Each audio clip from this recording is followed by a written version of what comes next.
আর স্টেপলারটাও নিয়ে চলে এসো পারলে আর কি।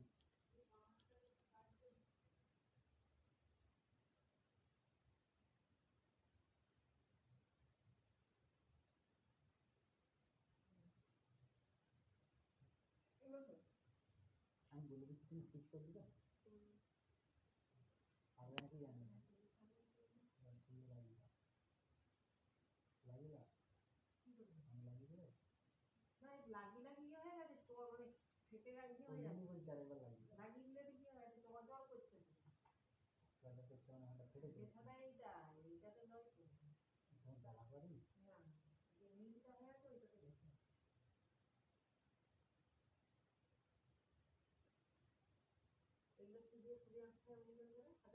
হাতে এইসব কিছু না ঘরে তো ভিডিও বানাচ্ছি আর বললাম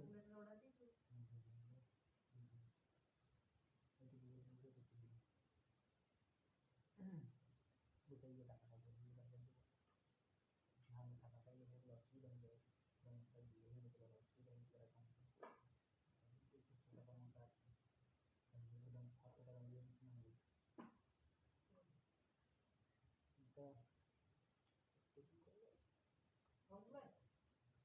সব দিনই করতে হবে সব দিনই পারবে এটা সে বাঁধিয়ে নিলে ভালো আমি তো বাঁধবো তিনটি সাজাতে দিতে 3 পিস করে সিরিয়াল দিয়ে দিলে হবে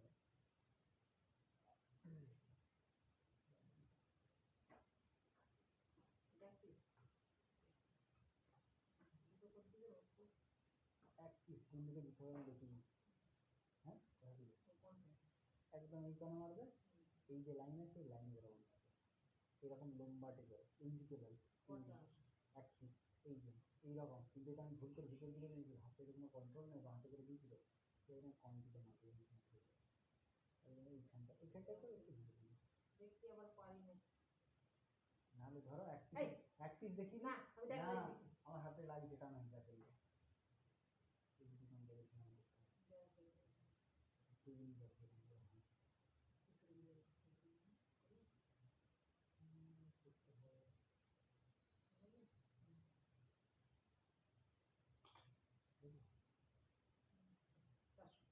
কম দিকে করে করতে হয় এই দিকে এই বরাবর করতে হয় ভুল করে আমি এই দিয়ে করতাম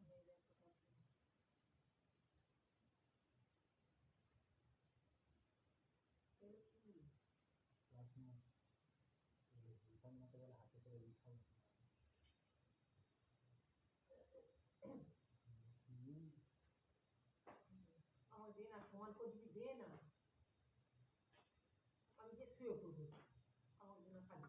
Okay, so I just hope I'm audible and visible to those who have joined the session. And let me just introduce myself quickly. My name is Saurav, right? And Atul sir facing some issue, some technical issue. That is why he's not available today. But in the next class, Atul sir would be there. So I just hope in the last class you have finished the coordination compound, and now we'll be starting with the new chapter, Hello Alkanes, Hello Arenes, right? This would be the new chapter we are going to start, Hello Alkanes and Hello Arenes, right? So this is the first chapter of organic, or maybe you have just finished the basic introduction of organic chemistry, and after that we are starting this chapter, right? So again, if I'm audible, if I'm visible to all the students, quickly respond so that I can begin with the session, right? So in this session, I'll start with the importance of hello compounds. And when I say the word hello, so this basically stands for halogens, right? And what are halogens? If I talk about the periodic table, so in the periodic table group 17, which is known as halogen family, we have in this group fluorine, chlorine, bromine, iodine, and the last one is astatine, right? 80. But 80 is radioactive. That is why we do not consider it. We do not use it in organic chemistry. We'll be dealing with these four only: fluorine, chlorine, bromine, iodine, right? So this is one thing. Let's discuss some important or the importance of yellow compound. So DDT, the structure of DDT is given over here, which is basically used as a pesticide, right? Then we have thyroxine. Okay, thyroxine tablets you use at the time of I just forgot the name of this particular disease, right? So this is one use. And if I talk about the other part, right? So basically, yeah. So I think the name of the disease is goiter, right? So in case of goiter, we use this, right? And then we have halothane. So halothane is basically the anesthesia, right? That doctors use. Nowadays, the usage of halothane is limited, right? But it reduces the blood pressure, right? And the frequency of the pulse rate, right? And the depresses it actually depresses the respiration, right? So these are the uses of halothane, right? And now the structure is also given over here. So the next one is the biological importance of haloalkanes and haloarenes. So all the medicines, one thing, all I mean, all the medicines, all the previous medicines that we have that I've just told you, right, have one thing in common, and this common thing is basically an organohalogen compound, right? The replacement of hydrogen atom by a halogen in the hydrocarbon will give you organohalogen compound. For example, just a basic or simple example I'm going to discuss. We have CH4 over here, right? And let's say if I remove one hydrogen, at the place of this hydrogen, if I add, let's say, one chlorine, so we will get CH3Cl, right? Over here, chlorine is directly bonded with carbon, right? So this methyl chloride, or you can also say chloromethane, is the organohalogen compound, right? So organohalogen compounds are very much important for us, right? And to let's talk about the haloalkane and haloarene. So the haloarene is nothing if I remove, or I would say replace, one hydrogen of benzene ring, and at the place of this particular hydrogen, if I place a halogen atom, right? So this particular structure which is given over here is generally known as haloarene, right? Haloarene, and these haloarenes are nothing but you can say chlorobenzene, bromobenzene, iodobenzene, right, or fluorobenzene. Okay, so these are the cases. Now, if I talk about the haloalkanes, so it is nothing. I've just told you, you need to replace one hydrogen atom which is directly bonded with carbon by one halogen atom, right, and you will get the haloarene. I'm sorry, haloalkane, right? So halogen is attached to a carbon atom, right? The example is given over here. You can say halomethane is given. At the place of X, let's say if I use Br, so it will become bromomethane, right? It will become bromomethane. Okay, so this is the case. Now uh, let us move forward, and again, let's say if you have any doubt, right, you can mention a doubt. Okay, and let's classify the haloalkanes and haloarenes. Okay, so the classification depends on two things. One is the number of halogens present. The other one is the hybridization of carbon in the carbon halogen bond, right? So we will discuss these. I'll start with the first one, which is the number of halogen atoms. So if only one halogen atom is present, it is simply known as monohalo alkane, right? If two hydrogen atoms are present, you can say dihaloalkane. If three, or I would say more than two are present, right? So more than two are present, you can say polyhaloalkane, right? And if the same case is happening with benzene ring, so you can simply say haloarene, maybe monohaloarene. We might have a dihaloarene, or maybe polyhaloarene, right? So These are the cases. Let's talk about the first one, monohaloalkane or monohaloarene. So the examples are given over here. In all these three cases, only one halogen. Again, let me just remind this to all of you. At the place of X, you can only use fluorine, chlorine, bromine, iodine, right? So if you use these four halogen atoms, if you use these four halogen atoms, okay, and only one halogen atom is present, right? So this particular structure which is mentioned over here is known as it is known as monohaloalkane, right? It is known as monohaloalkane, or you can say monohaloarene, right? So number of halogens, only one, right? Let me just give you a few examples. Let's say if we have CH3 CH2 Br, so I'll name this compound as bromoethane, right? It is nothing but bromoethane. Over here, let's say the place of X, if I use chlorine, so this compound will become chlorocyclohexane, right? And for arene, I've already told you, at the place of X, let's say if I use F, so the compound will become fluorobenzene. If I'm using Cl, then chlorobenzene. In a similar way, we have bromobenzene, iodobenzene, right? So these are the possibilities we have. Now, the next one is the halogen compounds, in which I would say the organic compound in which in which two halogen atoms are present, right? So these are the some examples given over here. Okay, you have this CH2X. Okay, this is basically known as vicinal dihalide, right? This is nothing but the vicinal dihalide. Okay, I'll tell you after a few minutes what is vicinal dihalide, but over here, if you can see that in this particular carbon chain, two halogen atoms are present. In a similar way, with this cyclic compound, two halogen atoms are present. Same goes for benzene ring, two halogen atoms are present. So this is nothing but the example of dihaloalkane, right? And as I told you earlier, we have two different types of haloalkane, dihaloalkane. One is called vicinal, the other one is called geminal. Now, what is the meaning of this vicinal geminal? So if two halogen atoms are present on two consecutive carbon atom, such type of compounds are known as vicinal dihalides. And if both the halogen atoms are present on the same carbon atom, this is known as geminal dihalide.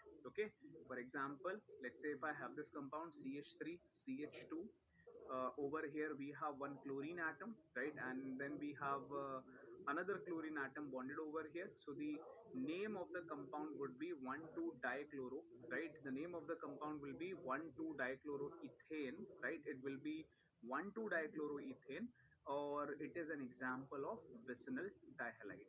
In a similar way, if I take this example, CH3C, we have one okay, let's take chlorine only. We have two chlorine atoms present on the same carbon atom. So this would be 1,1-dichloro, right? This will be 1,1-dichloroethane, right? This will be 1,1-dichloroethane. So this is another example. Hopefully it is clear to everyone, right? Now the last example is the polyhaloalkane or polyhaloarene, right? In which more than two halogen atoms are present. Examples are written over here. You have three halogen atoms present on the carbon chain. In a similar way, four halogen atoms are present on the carbon chain. And as you have covered this in the nomenclature, if more than two halogen atoms are present, even if different, you can use the same thing, right? So in that case also, polyhalogen compounds for polyhalogen compounds you can use the word like di, tri, tetra, right? So these are the words that we use.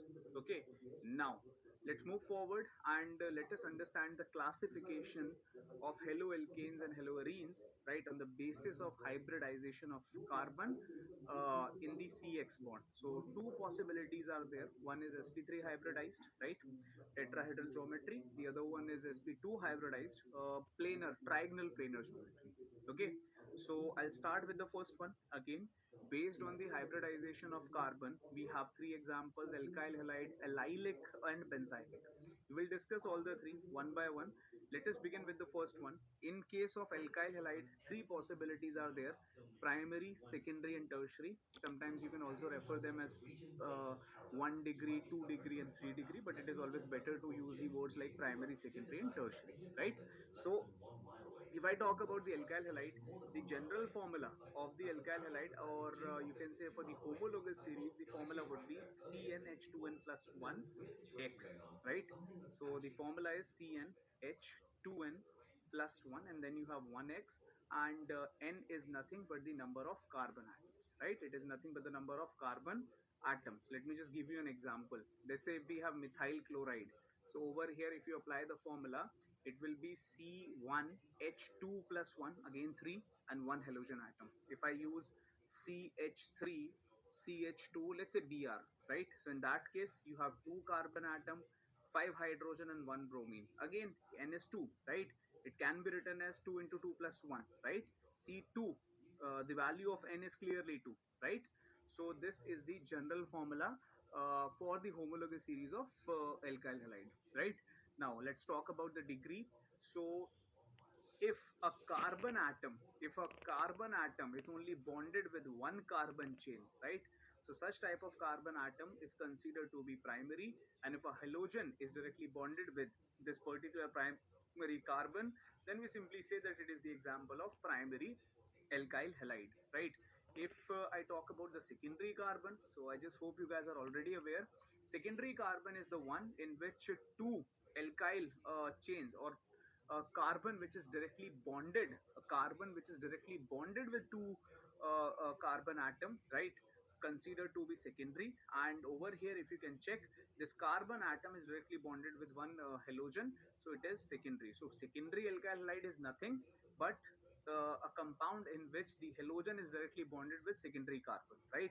In a similar way, if the halogen atom is directly bonded with tertiary carbon atom, if it is directly bonded with tertiary carbon atom, you can simply say that it is the example of tertiary alkyl halide, right? So I just hope this is clear to everyone that what are the different possibilities in case of alkyl halide. And one thing clearly mentioned over here, whether it is primary, secondary, or tertiary, in all these cases the hybridization will not change. The hybridization of carbon remains sp3 only, right?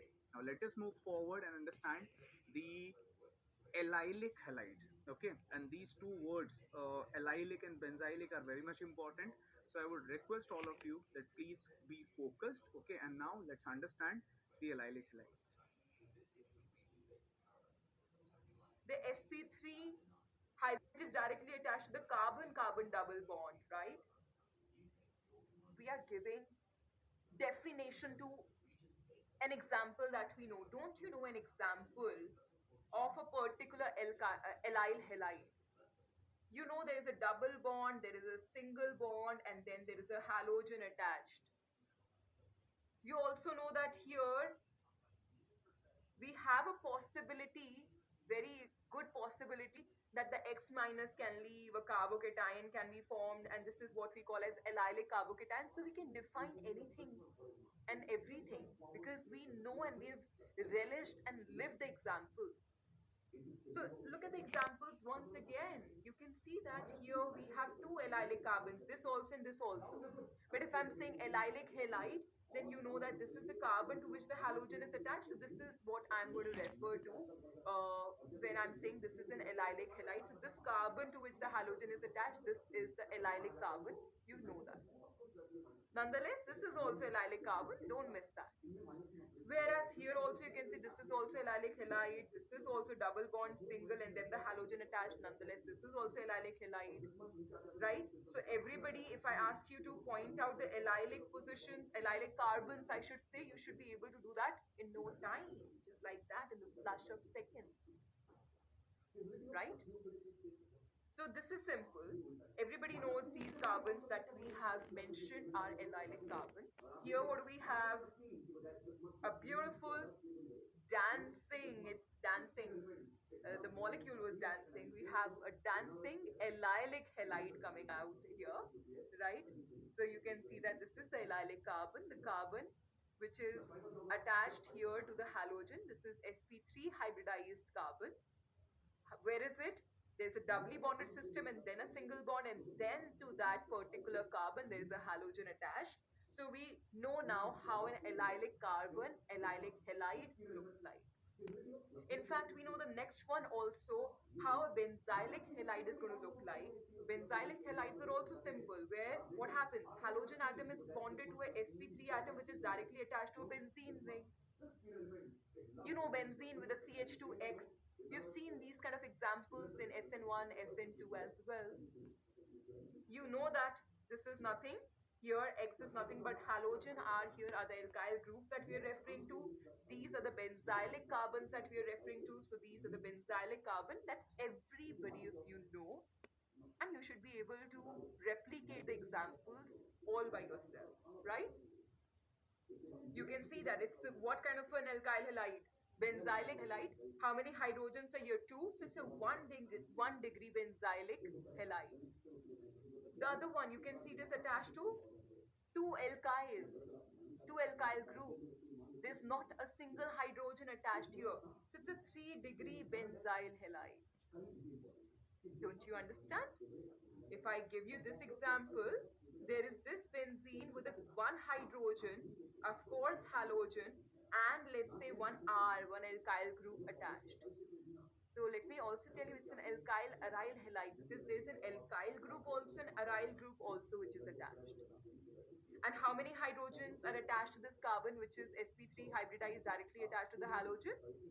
One hydrogen is attached here. So this becomes a 2-degree alkyl halide, or I should say alkyl aryl halide, because there's alkyl group also and aryl group also.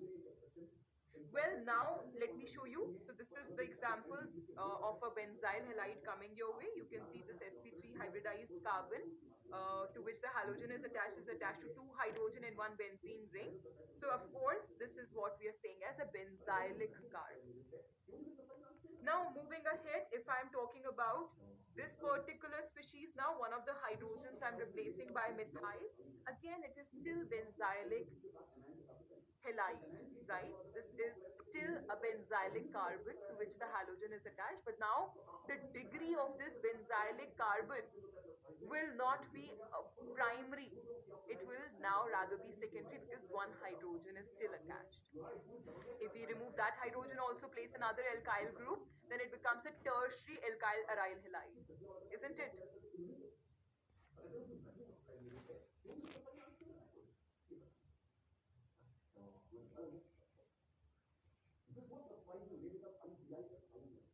Right. So we have just covered two words. Hopefully, it is clear to everyone. It is very simple, right? A carbon, which is sp3, but this carbon is directly bonded with a double bonded carbon, or you can simply say with a carbon which is sp2 hybridized. So such type of sp3 hybridized carbons are considered to be allylic, right? These are considered to be allylic. Okay, so hopefully it is clear to everyone, and please at least try to maintain some short notes, okay? Because these words, terminologies are very much important.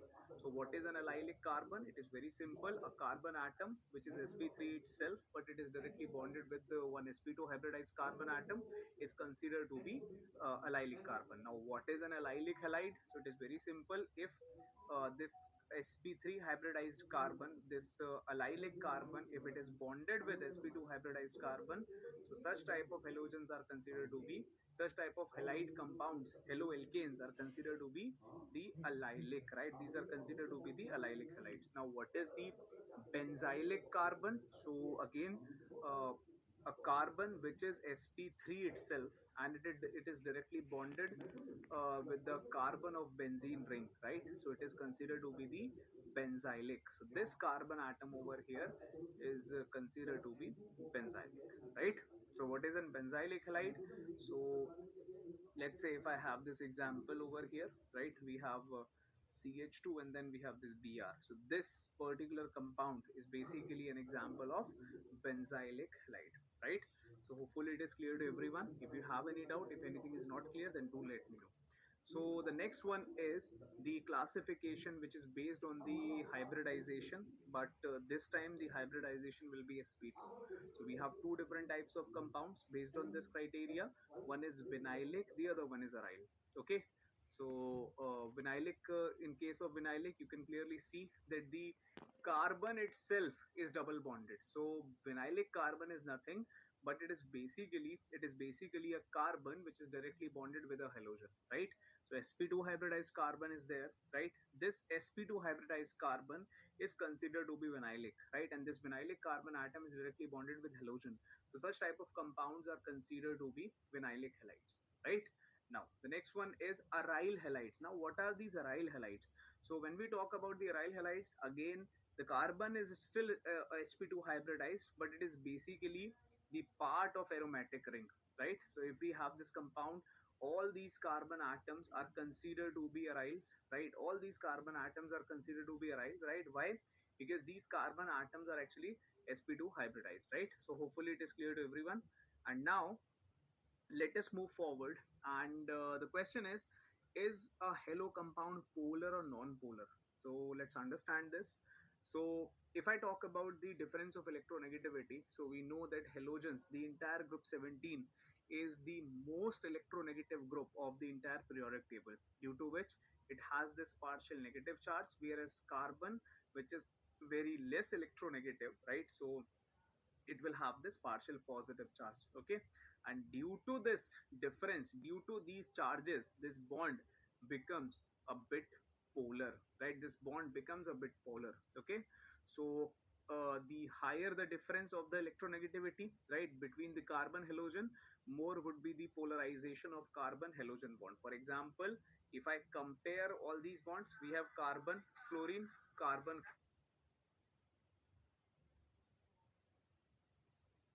we have carbon fluorine, carbon chlorine, right? Carbon chlorine, and then we have this carbon bromine, carbon iodine. If I compare these things, so over here, carbon fluorine would have the highest difference of electronegativity, right? So this would be the order. Okay, getting my point? Even here it is clearly mentioned, right? So we have, if you even compare the bond length, so we know that the when we move down the group in group 17 or even in any group, right? So when we move down the group, what happens? When we move down the group, size increases. And due to this increase in size, bond length also increases, right? So if I compare the bond length, CF is the smallest one. Then we have BR. I'm so sorry. Now I don't know why I'm writing BR again and again before CL. So then we have CL, then we have CL, and then we have BR, and finally we have CI, right? So this is the order of bond length, right? So let's move forward and understand the nature of carbon halogen bond. When it comes following a simple order, you can see that how carbon fluorine bond is the shortest and carbon iodine bond is the longest, and this is the order that it is following. Simple, easy enough to understand, to comprehend. But here comes the twist. Check out the other one. Look at this. If I'm talking about the next, look at this. What is it? Dipole moment increases and then decreases. Oh, when we talk about the CH3Cl, what is happening? The dipole moment is increasing for CH3Cl as compared to CH3F. Why? We'll decode it, though I'm sure you have learnt it in your chemical bonding chapter, but I will not assume that we'll address this point also, but look at how it is changing, right? Let me tell you, electronegativity should ideally play a greater role as compared to the bond length, but here we see something anomalous. We see the dipole moment of CH3Cl is greater than the CH3F. Next thing that I want you to also observe here is, please check when we are talking about carbon halogen bond enthalpy, the amount of energy that is required to break the bond between the carbon and halogen. Easy it is to break the carbon iodine bond as compared to a carbon fluorine bond. Hence, you can see the curve is going down, signifying that carbon iodine bond can be easily broken as compared to a carbon fluorine bond, right? So now let's come back to this carbon halogen bond that we were talking about, right? We were talking about this particular concept that we have understood, that when it comes to the bond length, this is the order. Carbon iodine bond length is highest and carbon fluorine is smallest. What's the outcome of this? The outcome of this is shorter the bond length, stronger will be the bond. Stronger the bond, more energy will be required to break that bond. Something that we already are well sounded of now. Right? We have experienced it in thermochemistry also, and time and again in organic chemistry also. Right? So here we know this funda, shorter bond length, hence it will be a stronger bond, and hence higher bond enthalpy or more energy will be required to break the bond. Now, if I'm talking about increase in the bond length results in the decrease in the bond enthalpies from carbon fluorine to carbon iodine, so we can say that this is the increasing order of the bond energy, right? Carbon fluorine maximum, carbon iodine minimum. Now, coming back to that anomalous point, some point that I told you was ludicrous, was anomalous. There was some anomaly. Let's see, with respect to dipole moment, what we were talking about. Dipole moment of compounds depends on two factors: polarity of the bond and bond length. So you can't negate one at the cost of other. You must keep both the points in mind in order to come to a common consensus. And hence you will see, you saw the anomaly. What is the anomaly that I'm talking about? CH3Cl's bond polarity, I should say CH3Cl, the dipole moment of CH3Cl was greater than the dipole moment, the net resultant dipole moment that was observed in CH3F. Let me show you data. Observe what do we have here. Look at the data. CH3I 1.636, CH3Br 1.830, CH3Cl 1.860, CH3F 1.847. Our knowledge says that the polarity was high in the carbon fluorine. So carbon fluorine should have high dipole moment as compared to the CH3I. So here 1.636, here 1.847. That's perfect. Even CH3Br should have had more than CH3I. That's perfect. Even CH3Cl should have had greater than CH3Br. That's perfect. But how come? Look at this. CH3Cl is having, though minutely greater. We will not say it's a huge difference. It's a minute difference. 1.860 and with CH3 of 1.847. Nonetheless, why is it there? So the reason that we can come across to understand why is CH3Cl winning the game of dipole moment, right? The units are in Dubai for all four of them, which you know is the unit that we use for dipole moment. So why is it so? It is because of the cumulative effect. Carbon chlorine bond, there is good amount of electronegativity also, and when it comes to bond length also, it's quite high. So cumulative effect, overall effect, keeping all the points in mind, all the um, you know witnesses in mind, the order, the verdict that the court will give here is 1.860. How is it higher than CH3F?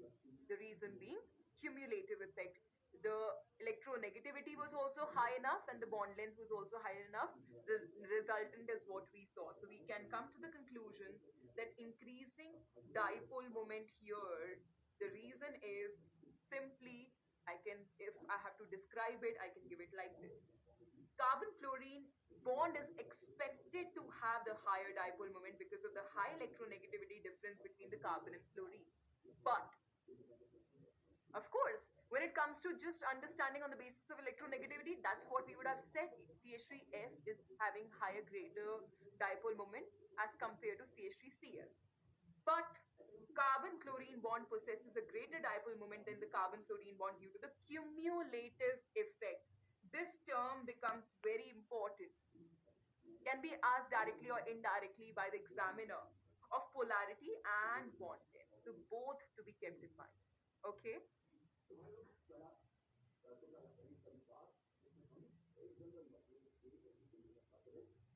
So finally, bond length. I have already told you the reason for the bond length, right? Carbon fluorine is the smallest bond, and then we have carbon iodine, the largest.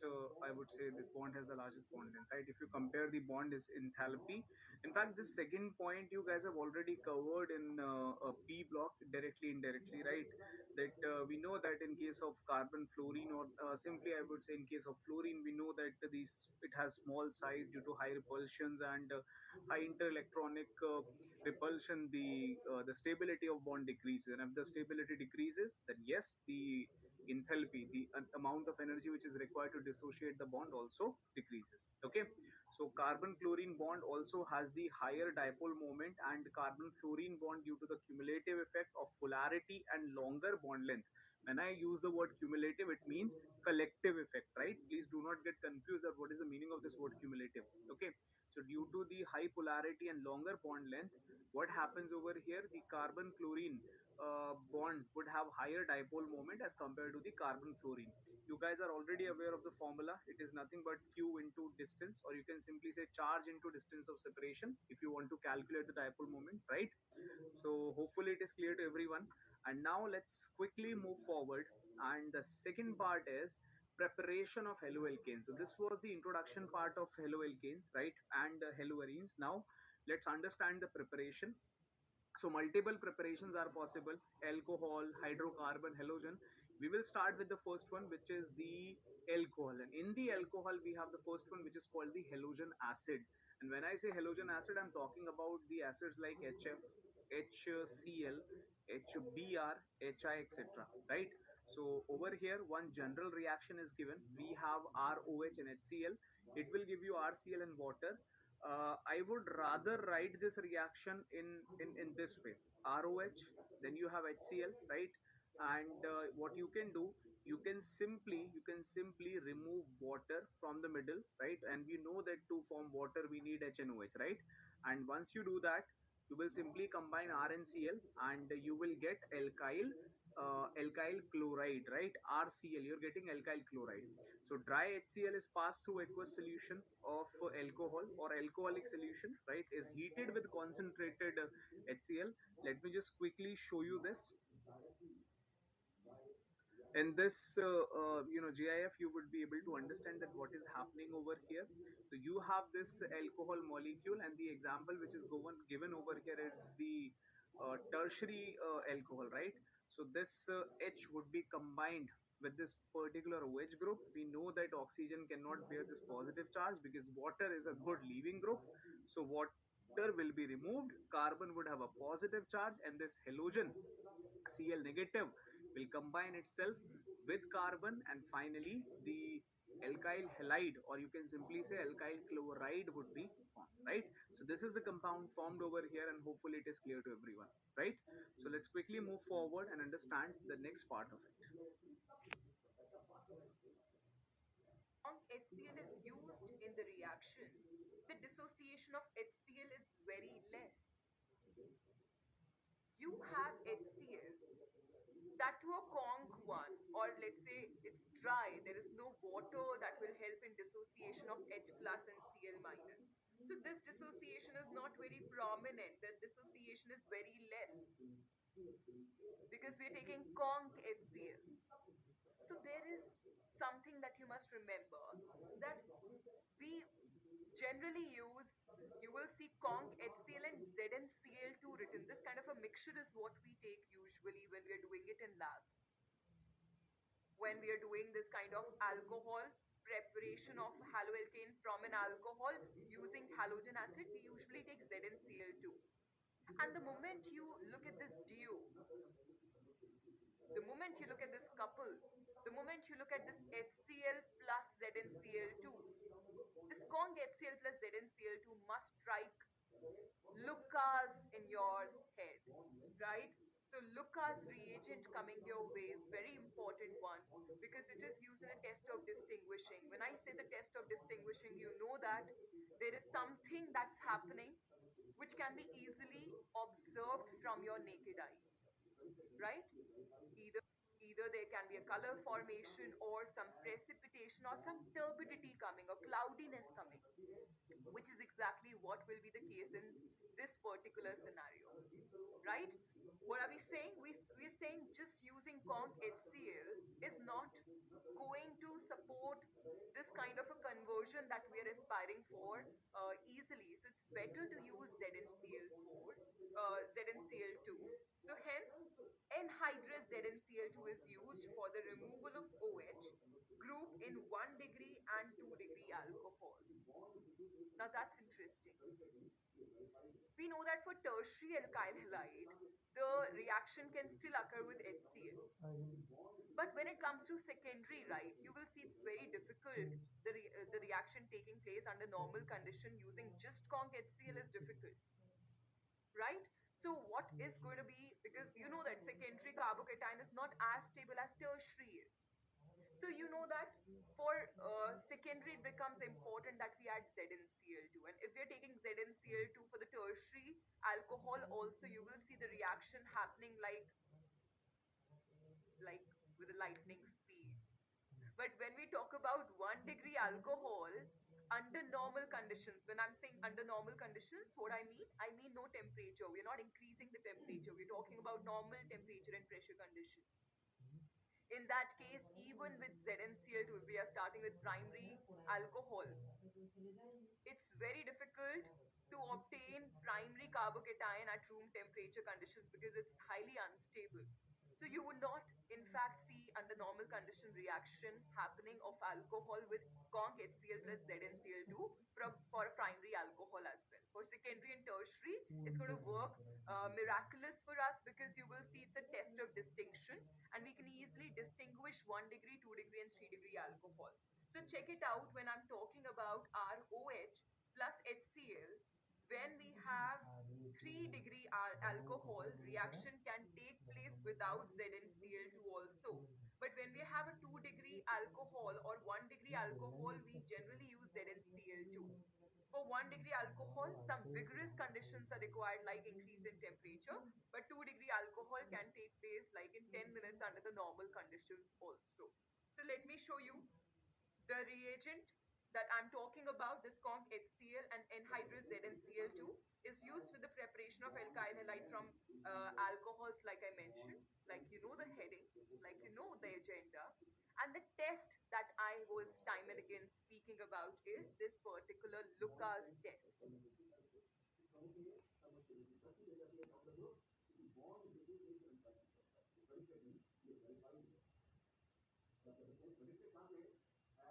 So, Lucas test is basically a preparation of alkyl chloride from alcohol.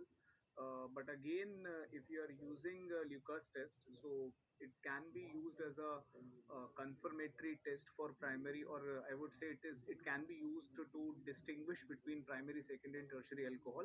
And you will study this in details in alcohol chapter, which is the next chapter according to your syllabus. But for now, please note it down that what is the Lucas reagent. So it is ZnCl2 and dry HCl, right? You can also use the word anhydrous. Okay, so it is nothing but the anhydrous HCl with the zinc chloride. Okay, so it can be used for the preparation of alkyl chloride. Also, it is used to distinguish between primary, secondary, and tertiary alcohol, right? So let's move forward quickly and let's understand the mechanism which is behind the Lucas test. Okay, so let's quickly understand this. Look at this. If I have presence of anhydrous ZnCl, we end up getting this particular alkyl halide. Let me show you the mechanism how it's taking place, and you shall realize it's no different from what we already know. So let me straight away get into the mechanism here. You can see the first step is the acid-base reaction with ZnCl2, and then what will happen is attack of chloride ion. So when I'm talking about acid-base reaction with ZnCl2, everybody knows when I'm talking about zinc, it is more electropositive as compared to chlorine, so there is no objection that I can write a delta plus over it. Everybody can already see a lone pair on oxygen. So you know that this will act like a Lewis base and this will act like a Lewis acid. So Lewis base will be able to donate a pair of electrons to this Lewis acid ZnCl2. As an outcome, there is this acid-base reaction that we are saying, which is taking place, and you end up getting this particular species. Please check. Oxygen is making a bond with zinc. So on oxygen, you can see a plus is coming over oxygen, and on zinc, a minus is coming. Now what next? Next is nothing. The bond breaks from here simply such that you end up getting carbocation, isn't it? And what is left? You can see everything this is leaving, right? As this kind of a complex. Everything which is there in this kind of a square bracket, if we're going to call it complex. So this is leaving perfect, and what we are getting is a carbocation. Now it's like I'm sure you're a pro at it.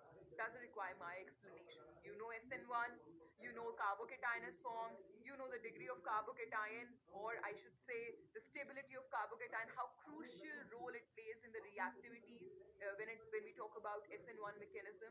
So next step after we got this trigonal planar carbocation, look at this carbon which is sp2 hybridized. You know the attack of chloride can take place, right? And Cl minus here is the nucleophile. So you can see that what we end up getting after the attack of chloride is chloroalkane. What was our agenda? The mechanism is simple. Now I want you to quickly recapitulate what we have done again. We have a tertiary alcohol or a 3-degree alcohol. You know that all that is different now is we are taking HCl along with ZnCl2. So you know that what happens here now is oxygen making a bond with zinc. So that oxygen pertains a plus, zinc pertains a minus. Then this carbon oxygen bond breaks such that ZnCl2OH is going to leave, and what we end up getting is this particular carbocation. Now our nucleophile, which is chloride, can attack from either of the sides, front or rear, and will end up giving you this tertiary alkyl halide.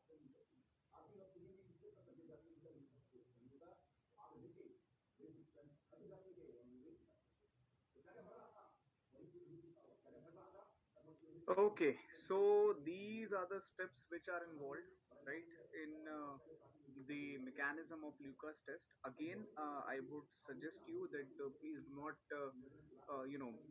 take stress on it, because you're going to study the same mechanism in the 11th chapter, right? So what is happening over here? We have covered the coordination compound, in which we know that zinc has vacant orbital, and in that vacant orbital, oxygen will donate its lone pair, right? Finally, this particular compound will be formed having zinc negative and oxygen positive, and we know that oxygen cannot bear this positive charge, so it will gain the electron of carbon, right, to form this particular compound over here, the anion, and carbon would have a positive charge. Now we have Cl minus which will donate electrons to carbon positive, and finally this particular compound is formed over here, right?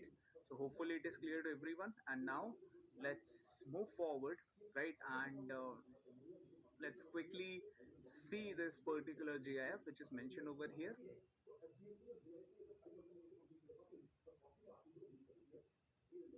For the Lucas reagent, as I told you that you can distinguish primary, secondary, and tertiary alcohol with the help of Lucas reagent. So let's quickly understand it. Tertiary alcohol is given. You have added Lucas reagent, which is the solution of zinc chloride and dry HCl, right? So you can see that turbidity, right? Turbidity is formed over here. Now, if I have a secondary alcohol in this case, and if I add Lucas reagent, so the turbidity has not formed immediately, but if you give some time, then after some time, turbidity would be there, right? And if I take the last one, which is primary alcohol. So in case of primary alcohol, what happens?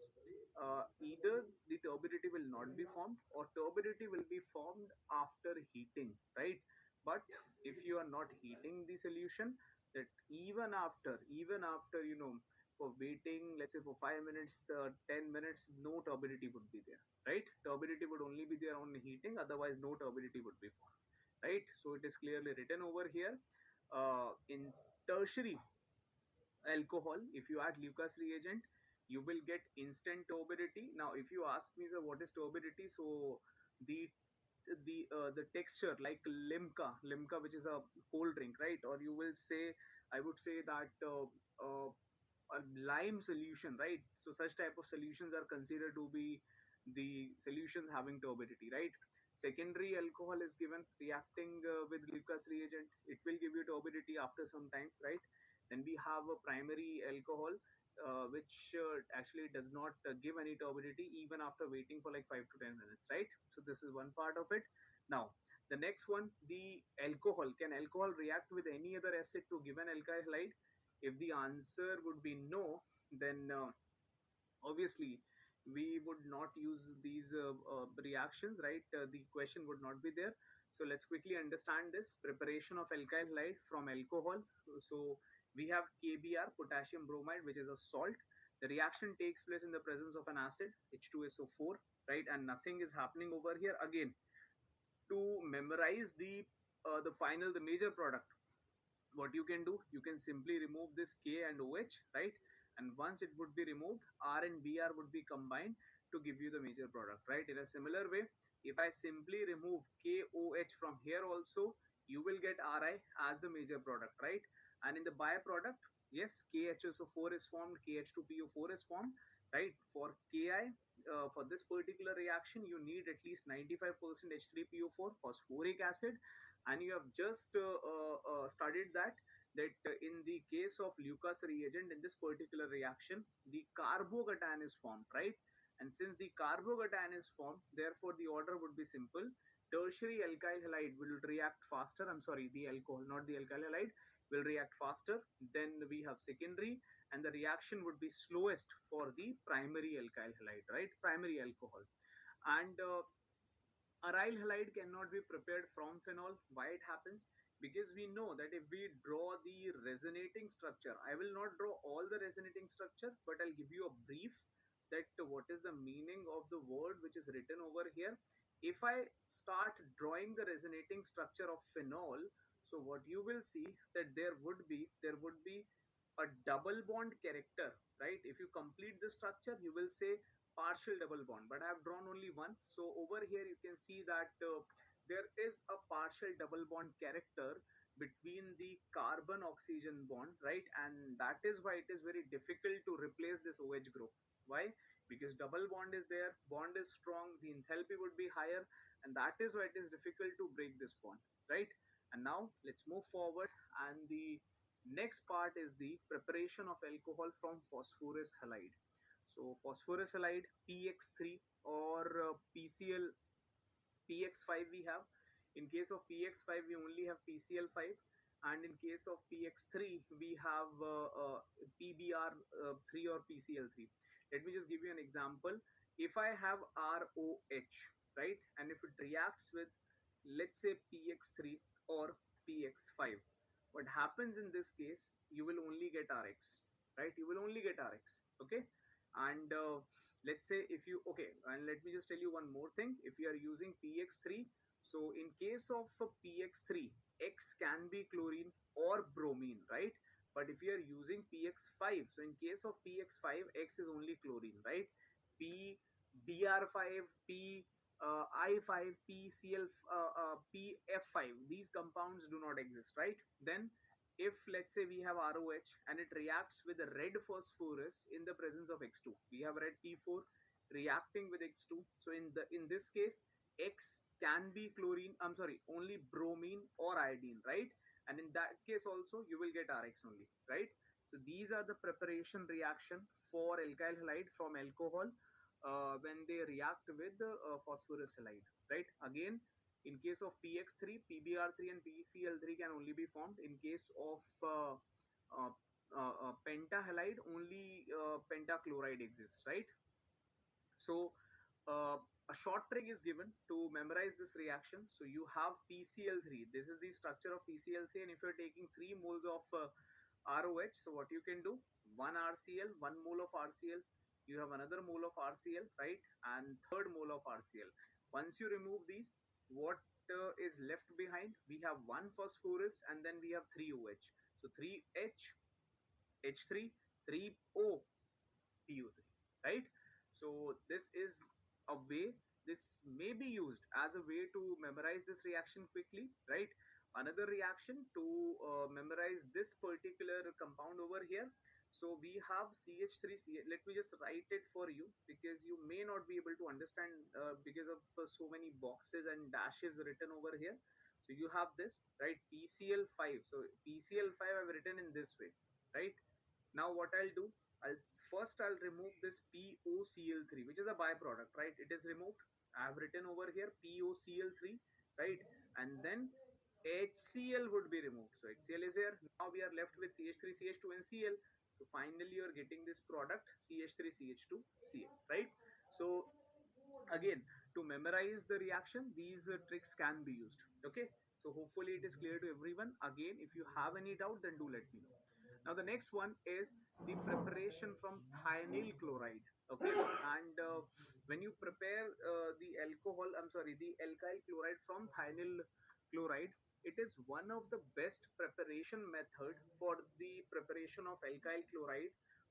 Why I'm saying that? Because uh, the byproducts we are getting, the byproducts which we are getting is SO2 and HCl, and both the byproducts are basically gases, right?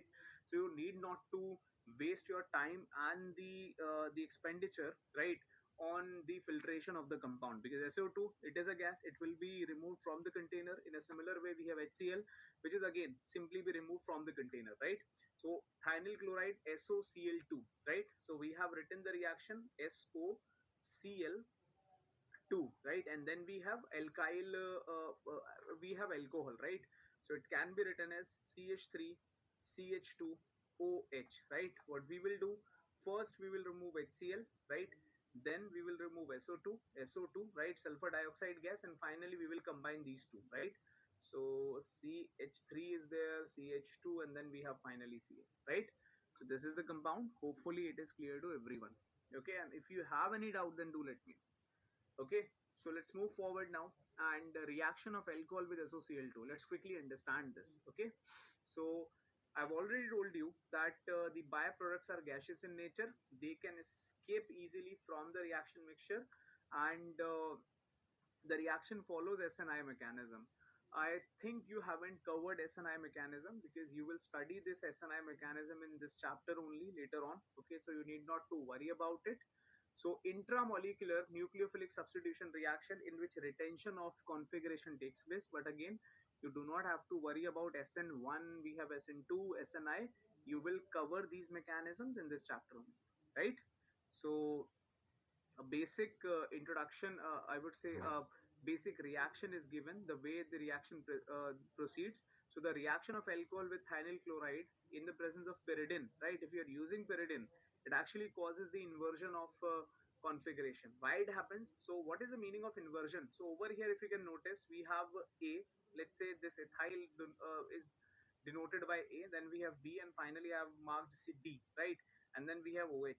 Once you react this compound with SOCl2 in the presence of pyridine, the compound you're getting in the final compound, what is happening over here, the compound is actually got inverted, right? It is actually got inverted.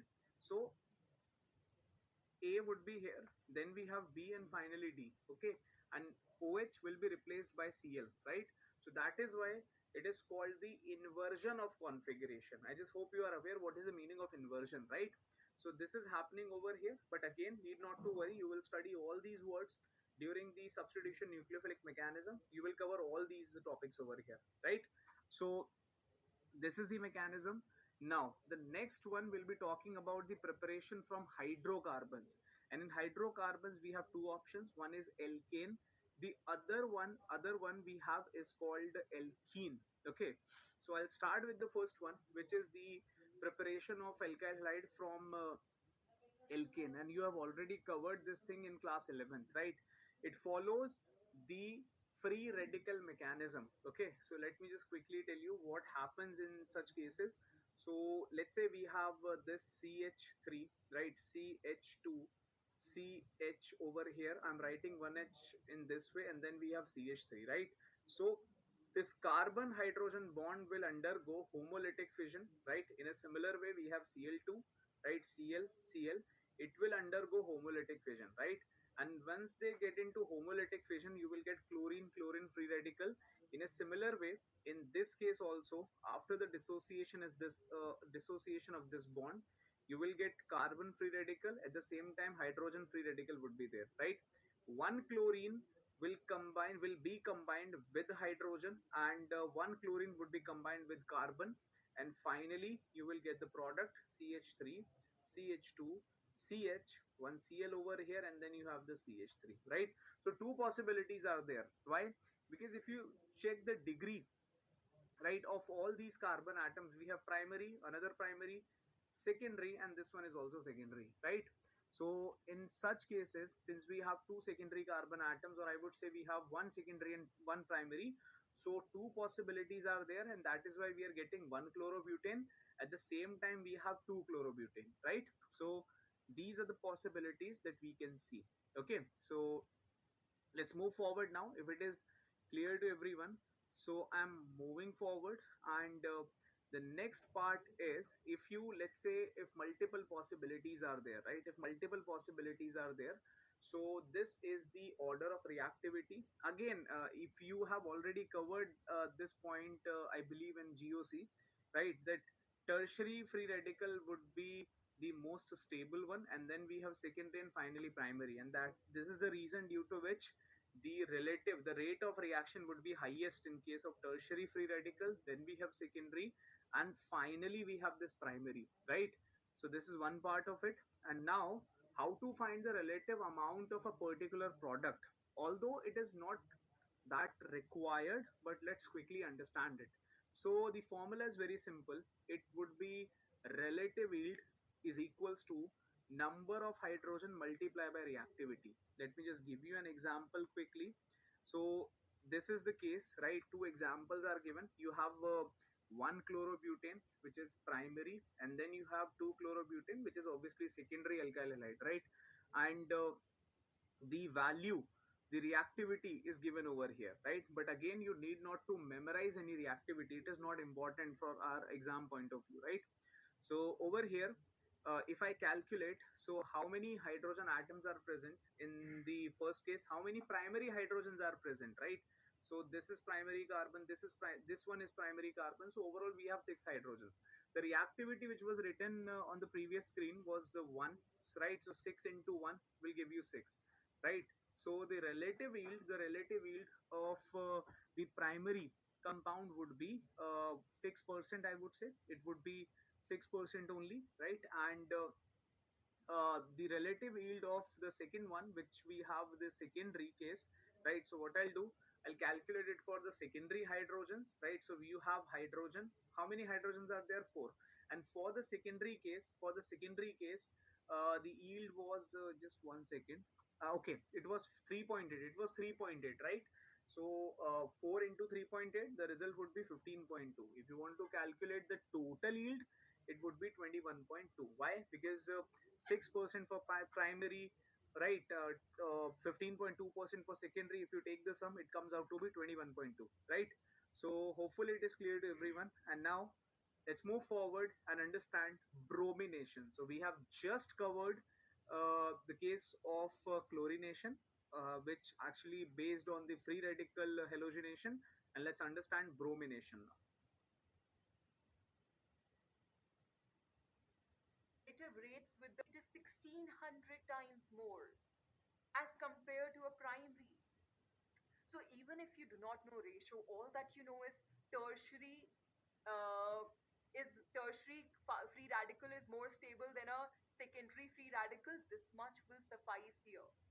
You will see that bromination reactivity is more. So 1 is to 1 is to 82 is to 1600. I want you to write it so that if the percentage is asked, you're able to tell. But if you encounter there is just the same case, 2 methyl butane, and we are doing now bromination, you don't have to even count. You know that the bromination product, this will be the major product, 2 bromo 2 methyl butane, because this is the free radical which you can imagine will be the most stable free radical, right? So these are the experimentally determined relative rates. The relative rate of the tertiary is maximum. Tertiary free radical will be formed at the maximum rate as compared to the primary. So here the knowledge is absolutely similar. Increasing rate of radical formation is this. So let's see now the simple example, 1 bromobutane and 2 bromobutane. If we're talking about and we're trying to find out the percentage yield through the knowledge that we know, let's see.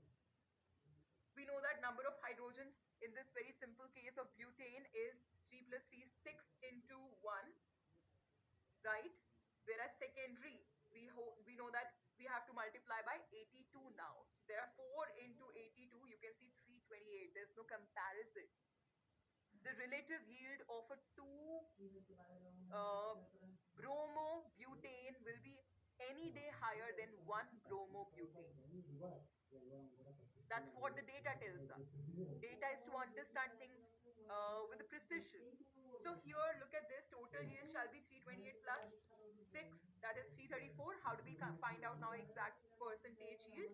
6 divided by 334 into 100, that is 1.79 minor, minor, minor. 1 bromobutane will be minor. Whereas when we are talking about the secondary, the alkyl halide that can be formed, that is 2 bromobutane that can be formed, it is 98.2%. You can see the relative yield, you can see the percentage yield, and you can comment now on reactivity and selectivity. Let me bring in all that percentages that we have done together. So when we were talking about chlorination, observe chlorination. What was major? 2-bromobutane was major, but what was the percentage? 71 percentage around. Whereas when we are talking about bromination, 98.2%. That's brilliant. Approximately 98% is 2-bromobutane. That means bromination is uh, giving us one particular kind of product majorly, one particular kind of product, right? Whereas chlorination is giving us more probable products. One is 21%, the other one is 29%, the other one was 71%, right? So we can come to a conclusion here. What do you think? Bromination 1600 when it comes to the formation of a free radical, which is a tertiary free radical, you saw the relative rate was so high. 1600 was a relative rate. Whereas when we were talking about the relative rate for the formation of a free radical, when we were doing chlorination, it was only 5. This gives us some knowledge about reactivity and selectivity. So try to work it out by thinking which is more selective, chlorination or bromination, which is more reactive, chlorination or bromination. What do you do? Here, when it comes to chlorination and bromination, look at the bromination. It is giving one kind of a product with such a high yield. This shows the selective nature of bromine. Chlorine is giving with the very less stable free radical also some good amount of 29%, isn't it? Some good amount of 29% when we were observing here. Same example, we got 29%. That means it's not able to demarcate that well. It's so reactive.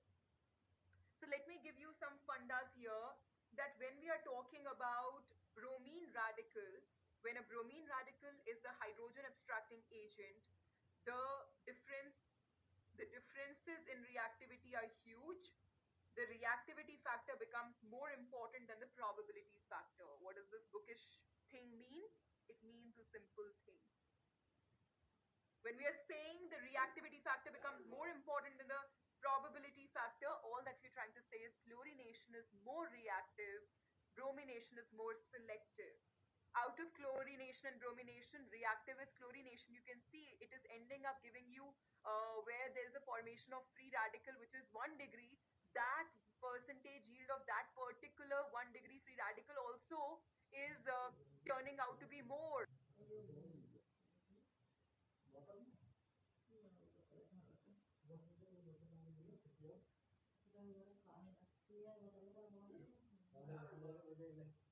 Okay, but you have understood, I just hope everything. But again bachcho, I would recommend you to do not memorize any the reactivity value, the percentage value of yield, right? It is actually not required, right? Nobody is going to ask you in the examination that calculate the percentage yield or relative yield, right?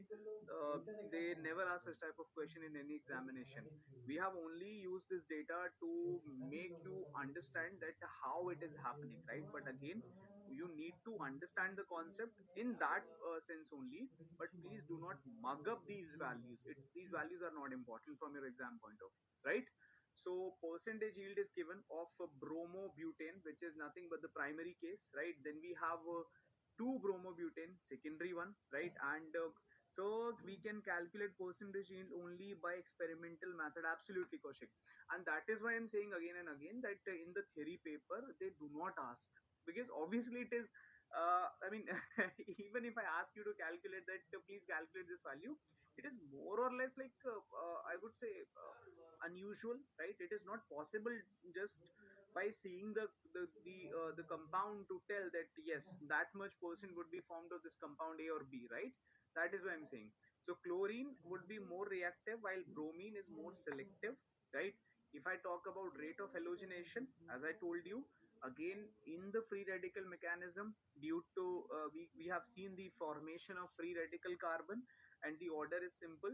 Tertiary will give you the most stable product, then we have secondary, and then primary. Okay, so why it happens? Again, you have studied it, right? You can say that due to hyperconjugation, right? Hyperconjugation. And then we also have the inductive effect over here, right? Okay, so this is one part. Rate of reaction, again fluorine would have the maximum reactivity. Then we have chlorine, and bromine and iodine is the least reactive compound. So all these parts is not mentioned in the ncrt. Exactly, Sanya, that is why I'm saying even if it is mentioned in the ncrt, again it is not important, right? So please be vigilant, please be aware that which part we need to cover, right? It is there for your better understanding, but we do not need to mug up each and everything, right? So let's move forward, and I'm giving you a simple question. So let's quickly answer these questions. The question is, okay, I think Paul is not present with this question.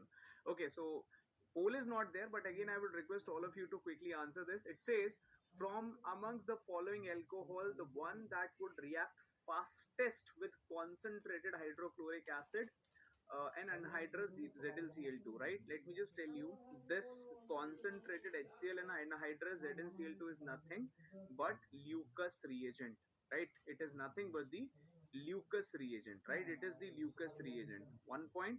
The second one, uh, if I talk about the reactivity order, so as I told you, tertiary, then we have secondary, and then finally primary, right? This is the order of reactivity in the case of Lucas reagent, right? So Kaushik, you're saying C, Abhiksha, right? Nice name, by the way. I've first time heard this name. So Abhiksha, you're also saying it is C, right? So let's quickly understand butane 1-ol. So butane 1-ol is basically a primary alcohol, right? CH3, CH2, CH2, CH2OH, right? Then we have butane 2-ol. So what is butane 2-ol, by the way? CH3, CH, then we have OH over here, then you have CH2, and finally another CH3. It is nothing but secondary alcohol, right? So the first one is primary, second one is secondary. Let's understand the third one, right? 2-methyl propane 2-ol. So carbon, carbon, carbon, 2-methyl propane 2-ol. This one is tertiary, right? So obviously these two options clearly eliminated. Let's quickly understand the last one. 2-methyl propane ol. So we have OH on the first carbon, and then we have carbon. So this one is also secondary. This would be eliminated. The answer is absolutely correct, which is C, right? So hopefully it is clear to everyone. And now let's quickly understand the next question, which is again based, more or less it is actually based on the understanding of nomenclature, right? It says, which of the following halide is considered to be isobutyl, right? So if I talk about the isobutyl, and let me just tell you the name of all the butyls that we have over here. This is N-butyl, right? This is normally N-butyl, right? This one is tertiary butyl, right? It is tertiary butyl, right? Then if this is tertiary butyl, so now we have two options left. One is A, the other one is D, right? Other one is D. So in this case, Sanya, you're saying D for Delhi. Well, it is the right answer. Very good. So this one is iso, this one is isobutyl, right? And then we finally have a secondary butyl, right? So bachcho, if possible, please note down these names. These names are actually important from your exam point of view, right? And with that, I guess we have finished all the things mentioned in this particular lecture. If you have any doubt, if any part of today's lecture is not clear to you guys, then quickly respond and do let me know. And if everything is clear, then thank you so much for joining. Okay, I just hope you have understood everything. Although also, I would request all of you, those who are present here in the classroom, please note down my number because I'm working as the academic head with Akash Byju's. So let's say if you have any issue, if you're facing any problem in your classes or any other issue, you can connect with me anytime, right? My name is Saurav, and Atul sir is your regular faculty. I believe, right? But due to some technical issue that he is facing today, he was not able to join the class, right? And he will be there in the next class. So thank you very much for joining, Bacho. Thank you all, and have a great day ahead. Although it's 10 a.m., 10 p.m., right? So obviously, a great day ahead has no sense. So thank you, Sania. Thank you, Kaushik. Okay. So thank you so much, Bacho. Thank you, Abeksha. Thank you, Beta. Thank you so much for joining the session. And let's hope we will meet again. Okay. So thank you very much. Do revise everything before the next class, right? And good night, everyone. Thank you. Thank you.